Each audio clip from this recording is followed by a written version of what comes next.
Hello and welcome back dear students. I am Praveen, your problem solving mentor. और आज के इस video में हम एक और क्वेश्चन देखेंगे, मतलब रेंज क्वेरी, जो मास्टरिंग रेंज क्वेरी हमारा जो सीरीज चल रहा है उसमें हमने मतलब ऑलरेडी जो बेसिक क्वेश्चन जो है बेसिकली मिन मैक्स और सम और ये वाले बेसिक क्वेश्चन तो कर ही लिए थे, और मतलब दो जो इसमें जो सेगमेंट्री में वेरिएशन वाले क्वेश्चन है ना, मैनिपुलेशन करके जो करना था वो भी हमने दो क्वेश्चन इसके पिछले वीडियोस में प्रैक्टिस किए थे। और आज के इस वीडियो में एक बहुत ही अच्छा क्वेश्चन जो कि मतलब सेगमेंट्री का बहुत अच्छा, मतलब इसमें थोड़ा डिफरेंट सेगमेंट्री से करके सॉल्व होगा ये प्रॉब्लम, है ना। सो बहुत ही एक अच्छा स्टैंडर्ड प्रॉब्लम है ना। सो बेसिकली ये प्रॉब्लम है कि maximum sub array some with updates, है ना। बेसिकली जो मैक्सिमम सब एरे सम ये वाला क्वेश्चन तो आपने देखा ही होगा, मतलब जो कडेन एल्गोरिथम यूज होके मतलब जो उसका आंसर आता है, राइट। बट इस क्वेश्चन में ये है कि जो अपडेट्स हैं वो भी आ रहे हैं, मतलब जो एरे है वो डायनेमिक नहीं है, राइट। मतलब एरे में कुछ अपडेट्स आ रहे हैं, बेसिकली पॉइंट अपडेट्स आ रहे हैं, ठीक है। तो बेसिकली ये CS में प्रॉब्लम दे रखा है ना, सब एरे सम क्वेरीज करके। तो इस प्रॉब्लम का जो लिंक है वो मैं डिस्क्रिप्शन में दे दूंगा। सो एक बार आप प्रॉब्लम ओपन करके अच्छे से पढ़ लेना, राइट। और इसका जो सॉल्यूशन का कोड है, जो मेरा वाला सॉल्यूशन है, उसका भी मैं लिंक में दे दूंगा। सो एक बार आप सॉल्यूशन भी मतलब क्वेश्चन पूरा देखने के बाद में, वीडियो देखने के बाद में आप एक बार जो सॉल्यूशन कोड है उसको आप ओपन करके अच्छे से समझना, है ना। और अगर समझ में नहीं आया तो आप मतलब वो कोड कॉपी पेस्ट कर देना जीपीटी पे, और उससे मतलब अच्छे से समझना। बेसिकली ऐसा है कि आपको खुद से प्रैक्टिस करना पड़ेगा इसमें, है ना, रेंज क्वेरी में। सो एक बार आप प्रॉब्लम पढ़ लेते हैं अभी, है ना। सो प्रॉब्लम है कि there is an array consisting of n integers, है ना, and some values of the array will be updated. अच्छा, and after each update your task is to report the maximum sub array sum in the array. ऐसा दे रखा है, basically वही जो कडेन वाला है, बट इसमें जो अपडेट्स है वो भी आ रहे हैं, तो नॉर्मल कडेन से तो सॉल्व नहीं होगा, राइट। तो इनपुट फॉर्मेट इसमें ऐसा दे रखा है कि first line, the first input line contains integer n and m, the size of array and the number of updates, है ना, and the array is index from 1 2 and so on up to n, है ना, and the next line has n integers that is x1 x2 and so on xn, the initial content of the array. अच्छा, and the ठीक है, and then there are n lines describing the changes, and each line has 2 integers. k पे basically x रखना है, the position मतलब a of k पे basically x value रखना है ना। और इस अब अपडेट को होने के बाद में हमको मैक्सिमम सब एरे सम भी प्रिंट करना है। अच्छा, एंड आउटपुट करना है after each update print the maximum sub array sum and empty sub array with the sum zero are allowed. ठीक है, इसका मतलब कोई सारे एलिमेंट अगर नेगेटिव है तो जीरो प्रिंट कर सकते हैं, बेसिकली एम्प्टी भी सब एरे ले सकते हैं, है ना। कंस्टेंट आप लोग देख सकते हो अच्छे से, है ना। अभी जो इसका एग्जाम्पल है उस पर आते हैं। तो एग्जाम्पल में दे रखा है कि हमारा सबसे पहले n और m जो है वो है 5 और 3, है ना। तो बेसिकली जो हमारा इनिशियल जो सब एरे है वो है क्या, -3, 5 और -1, है ना। जो तीन जो अपडेट आ रहे हैं वो क्या क्या आ रहे हैं कि भाई सबसे पहला अपडेट है कि भाई 2 पे 6 रख दे। सेकंड वाला क्या है कि 3 पे 1 रख दे, और 2 पे -2 ऐसा रख दे, है ना। सो इसमें जीरो बेस इंडेक्सिंग है क्या, x1 x2 है, ठीक है, 1 बेस इंडेक्सिंग है, राइट। सो सबसे पहले मेरे को 2 पे 6 रखना है, यानी यहाँ पे मैं 6 रख दूँ अगर, ठीक है। तो सब एरे हम देख सकते हैं क्या आएगा, देखो ये वाला है क्या, देखो 7 -3 और 5, ये दोनों हो जाएगा 2 2 + 3 9 आ रहा है ना। सो इसका 9 आ गया, है ना। तो ये अपडेट है वो, मतलब ये है कि अपडेट बेसिकली ये हो रहे हैं एक्चुअली। ऐसा नहीं है कि इस अपडेट के लिए मतलब जो है हम वापस ओरिजिनल एरे में चेंज करना है, ये अपडेट आई थिंक होते हुए ही चल रहे हैं ना। ठीक है, आई थिंक अब अपडेट जो है इसमें एक्चुअली में रखना है यहाँ पे 3 6।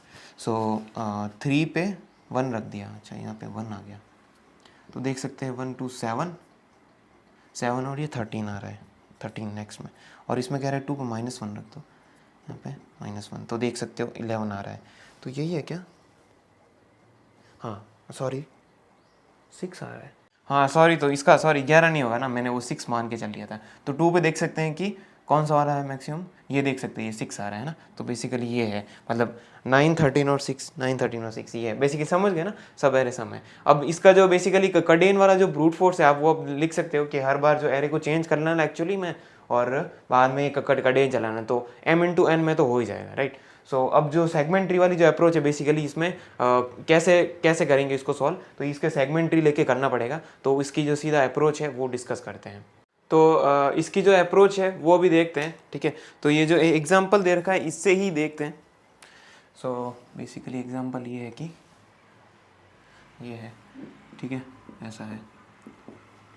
तो ये मेरा एग्जांपल है। इसमें मान लो जो अपडेट्स है उनको एक बार होल्ड कर देता हूँ। पहले हम देखते हैं कि बेसिकली हमारा सेगमेंट ट्री बिल्ड कैसे करना है। पहले बिल्ड करना पड़ेगा, ठीक है। तो बाद में देखेंगे कि जो अपडेट्स वगैरह हैं, ठीक है। तो सबसे पहले बिल्ड करना पड़ेगा। अच्छा, तो इसमें ऐसे देखो कि मान लो कि इसको एज ए जनरलाइज देख लो, ठीक है। तो मेरे को क्या फाइंड करना है कि मैक्सिमम सब एरे सम, ठीक है। तो मान लो कि सेगमेंट ट्री को ऐसे ऐसे हमने कहीं ना कहीं ऐसे डिवाइड किया, ठीक है। डिवाइड करते करते मुझे पता है कि अब जब मैं कॉन्कर करने जाऊंगा तो मुझे पता है कि मैक्सिमम सब एरे सम करना है ना, तो सम भी नहीं करना है, मैक्सिमम मिनिमम भी वैल्यू नहीं करनी है, ठीक है। तो इसमें जब कॉन्कर करेंगे या फिर मर्ज करेंगे तो ये थोड़ा डिफरेंट तरीके से मर्ज करेंगे, वो भी देखते हैं, ठीक है। तो मान लो कि मेरा सेगमेंट ये है, यहाँ से लगाकर यहाँ तक ये एक बार ऐसे मान लो सेगमेंट में हमने ब्रेक किया और हम इनको मर्ज करने जा रहे हैं, ठीक है। जैसे इसमें आप देख सकते हो यहाँ से यहाँ और यहाँ से यहाँ, ठीक है। तो हम इन दोनों को मर्ज करके एक बड़ा सेगमेंट में बनाएंगे, ठीक है। अच्छा, तो इसको कैसे कैलकुलेट करें अब, और मुझे पता है कि मैक्सिमम सब एरे सम है, तो मुझे पता है कि यहाँ पे ऐसे मतलब कैसे करूँगा। मान लो कुछ भी अगर नेगेटिव नंबर आ गया तो उसका पूरा का सम तो मैं ऐसे मर्ज नहीं कर सकता, क्योंकि वो नेगेटिव आ गया तो उसका छोटा हो जाएगा ना, मतलब उसका कॉन्ट्रीब्यूशन छोटा हो जाएगा।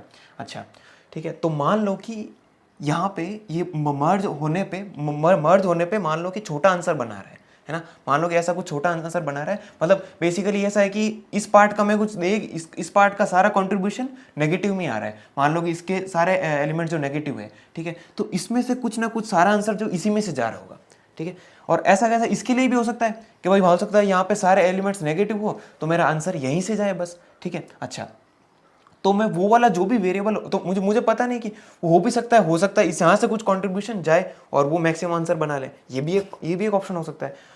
अच्छा, तो इसका मतलब ये एक वेरिएबल से तो मर्ज नहीं होने वाला, ठीक है। इसमें और कितने वेरिएबल्स की जरूरत होगी वो हम कैलकुलेट करते हैं, ठीक है। तो जैसा कि मैंने बोला कि भाई इसका आंसर हो सकता है, इसका एक सेपरेट आंसर हो सकता है, ठीक है। तो मान लो कि वो जो है आंसर मैक्स है, एक वैल्यू तो ये है, ठीक है, मैक्स, ऐसा।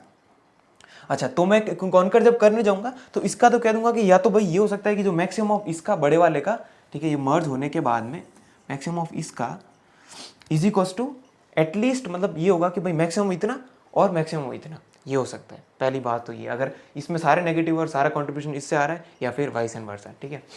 अच्छा, और ऐसा भी हो सकता है कि इसका कुछ कॉन्ट्रीब्यूशन जाए, ये भी हो सकता है। अच्छा, तो वो कैसे होगा कि मान लो कि यहाँ से पूरा सम आ रहा है, ऐसा भी तो हो सकता है कि भाई सारे एलिमेंट्स पॉजिटिव है तो मैं सारा सम लूंगा, क्या मैं गलत कह रहा हूँ, ठीक है, सारा का सारा सम लूंगा। और इसमें से मैं ऐसा मान लो कि कुछ पॉजिटिव एलिमेंट्स आ रहे हैं और उसके बाद में यहाँ से नेगेटिव एलिमेंट्स आ रहे हैं, तो मैं यहाँ से कुछ सफिक्स मैक्स एलिमेंट लूंगा। अच्छा, यहाँ से सफिक्स मैक्स लूंगा और यहाँ से पूरा का पूरा सम लेके चलूंगा, और वाइस एंड वर्सा इसमें भी हो सकता है। अच्छा, तो इसका मतलब पूरा का पूरा सम लेके मुझे चलना पड़ेगा। अच्छा, तो एक वेरिएबल और ले लो कि भाई सम का भी मैं कॉन्कर कर दूंगा, ठीक है, एक सम लेके चल लो। इसमें भी ऐसा कैसा हो सकता है जैसा कि मैंने वाइस एंड वर्सा बोला, ठीक है।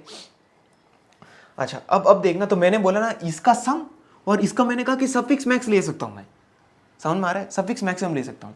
अच्छा, तो एक और इन दोनों का यहाँ मतलब ये भी तो सेगमेंट किसी का लेफ्ट पार्ट हो सकता है ना, ठीक है। तो हो सकता है ये भी अल्टीमेटली इन दोनों को मर्ज करके और आगे एक और बार मर्ज हो, ठीक है। तो यहाँ पे सफिक्स मैक्स लेके चलना पड़ेगा, यानी एस मैक्स बोल दूंगा। तो यहाँ पे भी लेके चलना पड़ेगा क्योंकि ये भी तो किसी का लेफ्ट पार्ट हो सकता है ना। तो एक और मैं एस जो मैक्स लेके चलूंगा, यानी सफिक्स मैक्स, इसका भी मैक्स। अच्छा, और एक ऐसा हो सकता है कि मैं इसका सारा सम लूं और इसका प्रीफिक्स मैक्स ले लूं, समझ में आ रहा है। ऑब्वियसली ऐसा ही तो बनेगा। तो और मैंने सारे केसेस कवर कर लिए अभी, है ना, कि भाई मतलब एक तो या तो मैक्सिमम एलिमेंट सारा यहाँ से है या फिर सारा यहाँ से है, तो मैक्स वैल्यू ले लूंगा, ठीक है। और एक ये हो सकता है कि मैं यहाँ से पूरा सम लूँ, यहाँ से सफिक्स ले लूँ, ठीक है, या फिर यहाँ से पूरा सम लूँ, यहाँ से प्रीफिक्स मैक्स ले लूँ। अच्छा, और ये भी ऑब्वियसली ये वाला भी तो किसी का राइट पार्ट हो सकता है, तो इसका भी मेरे को प्रीफिक्स मैक्स लेके चलना पड़ेगा, ठीक है। तो एक ले लो पी मैक्स, बस अब सारे कवर हो गए, सारे केसेस कवर कर लिए मैंने इसमें, ठीक है। मतलब मैंने अभी बोल के बता ही दिए, तो आप पीछे करके देख सकते हो कि सारे केसेस मेरे कवर हो गए। अच्छा, तो ये इसका मतलब ये है कि सेगमेंट ट्री ऑफ जो सेगमेंट ट्री मेरे बनेगा एस टी ऑफ जो भी आपको आई बनेगा, उसके अंदर मेरे को 4 वेरिएबल्स रखने पड़ेंगे कि एक तो मैक्सिमम वाला, एक टोटल सम इसका, और एक सफिक्स मैक्स और एक प्रीफिक्स मैक्स। समझ में आ रहा है? तो इस प्रकार से क्वेश्चन सॉल्व होगा। तो ऑब्वियसली अब इसका जो बिल्ड और जो है अपडेट है वही है, क्योंकि मतलब बिल्ड और अपडेट ही लिखना है। और क्वेरी कैसे करना है? क्वेरी तो मतलब वही है ना, अल्टीमेट मर्ज करते करते मुझे इस पूरे सब एरे का बनाना है। तो इसका मर्ज करते लास्ट में मेरा क्या प्रिंट करना है हर बार, मतलब अपडेट होने के बाद में क्या प्रिंट करना है, S T of zero dot max. ये मतलब इसका आप 4 का स्ट्रक्चर बना सकते हो, या फिर वेक्टर ऑफ वेक्टर भी ले सकते हो, ठीक है। या फिर आप स्ट्रक्ट बना लेना, स्ट्रक्चर इसका बना हो, क्या बोलते हैं उसको, क्लास जो भी बना लेना, ठीक है। तो इसके अंदर ये 4 वेरिएबल रखना। तो मैं जब प्रिंट करने जाऊंगा हर बार आंसर, तो S T of zero dot max ये प्रिंट कर दूंगा, यही मेरा आंसर है। समझ में आ गया? तो वही अभी जो है ना मर्ज करने का देखते हैं बेसिकली, कि इसको मर्ज कैसे कर सकते हैं, राइट। ठीक है, तो बेसिकली मैं मर्ज वाला फंक्शन लिख रहा हूँ। बाकी बिल्ड और क्वेरी आप मतलब ट्राई कर सकते हो लिख के, है ना। बेसिकली जब हम मर्ज जैसे मान लो सम का है तो ऐसे लिखते थे ना सम, उसका एक मैंने वीडियो में भी, सेकंड वीडियो में ये सब बताया था, ठीक है। तो मान लो मर्ज करना है, तो मान लो सम वाले को करना है, तो S T of I is equals to S T of 2 into I plus 1, that is left part, plus S T of 2 into I plus 2, ऐसा होता था, ठीक है। तो इसमें बस एक वेरिएबल ही मर्ज हो रहा था, ठीक है। अब इसमें हम क्या कर सकते हैं, एक मर्ज फंक्शन बना सकते हैं, और इन मतलब या तो ऐसे भी लिख सकते हैं, बार बार वो ये नंबर ऑफ लाइन ज़्यादा लिखनी पड़ेगी, ठीक है। तो आप क्लास के अंदर एक मर्ज फंक्शन बना सकते हो। तो मर्ज कैसे होगा वो मैं आपको कोड करके बताता हूँ, ठीक है। ठीक है, तो मर्ज के अंदर मुझे पता है कि 4 वेरिएबल लेके चलना है, कि एक तो मैक्स वैल्यू इस स्ट्रक्ट के अंदर, ठीक है, सॉरी मर्ज के अंदर नहीं, स्ट्रक्ट के अंदर एक तो मैक्स वैल्यू, और एक आपका क्या था एस यानी सम, और एक था सफिक्स मैक्स, और एक था प्रीफिक्स मैक्स, ऐसे था, ठीक है। तो वही मर्ज में बना लेता हूँ, ठीक है, वॉइड मर्ज। बेसिकली जो मेरा कोड दे रखा है आप उसमें, मतलब मैंने जो डिस्क्रिप्शन में कोड दिया है ना, लिंक दिया है, तो वो आप ओपन करके देख सकते हो, ठीक है। तो वही कोड एग्जैक्टली मैं इंप्लीमेंट करूंगा यहाँ पे, बट मतलब ये है कि मैं समझा दूंगा कि मर्ज कैसे हो रहा है। बाकी वाला बहुत ईजी है, आप है ना ओपन करके देखोगे तो आपको समझ में आ जाएगा, ठीक है। तो मर्ज के अंदर एक तो मेरा क्या आ रहा होगा कि मतलब जो भी आपने जो भी स्ट्रक्ट से नोड बनाई हुई, या फिर आप मतलब वेक्टर भी बना सकते हो, बट स्ट्रक्ट से आपने मान लो नोड बनाई होगी, तो आपने नोड बनाई, नोड 2 नोड बनाई है, ए और नोड बी, ऐसे है ना, बी, या फिर आप वेक्टर भी ले सकते हो, ठीक है। तो एक जो नई वाली नोड होगी वो क्या होगी, इसको सॉरी नोड में ही रिटर्न होगा ना, तो इसका जो रिटर्न टाइप है वो ही आपको नोड लेना पड़ेगा, ठीक है। तो एक नई नोड बना लो, नोड आर एस, जो कि हमारा नया आंसर होगा, या फिर आंसर करके बना सकते हो, ठीक है। मैं सूडो कोड ही लिख रहा हूँ, ठीक है। तो इसका मुझे पता है कि सबसे पहले जो आर एस का जो सबसे पहले सम का देख लेता हूँ, सम में क्या होगा, अब इस बड़े वाले का सम क्या होगा, इसका सम और इसका सम, टोटल सम, ठीक है। तो मैंने कहा A dot S plus B dot S, ऐसे कर दो, ठीक है।